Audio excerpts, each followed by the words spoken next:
परमेश्वराच्या नावाला आपण धन्यवाद देऊया. इब्री लोकासपत्राचा 10वा अध्याय वचन 35 आपण वाचूया. म्हणून आपले धैर्य सोडू नका, त्याचे प्रतिफळ मोठे आहे. या वचनामध्ये आपल्याला देवबाप सांगतोय आपले धैर्य सोडू नका. बऱ्याचदा आपण आपले धैर्य सोडून देतो. ज्यावेळेस एखादी गोष्ट आपण देवाकडे मागतो, देवाला आपण सांगतो आणि ती गोष्ट आपल्याला जर मिळाली नाही तर आपण धैर्य सोडून देतो.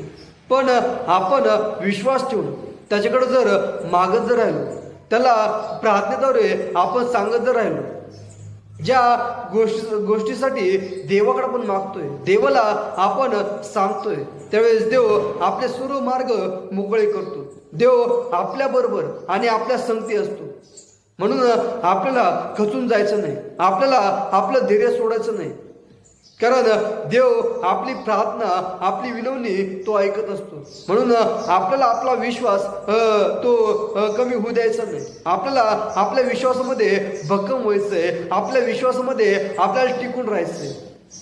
कारण जेवढं आपण धैर्य धरू तेवढं देव आपल्याला देणार आहे. ज्या आपल्या मागण्या आहे, ज्या आपल्या गरजा आहे, त्या प्रत्येक गरजा, त्या प्रत्येक मागणं देव आपलं पूर्ण करणार आहे. म्हणून आपल्याला आपलं धैर्य सोडायचं नाही, कारण आपलं प्रतिफळ मोठं आहे.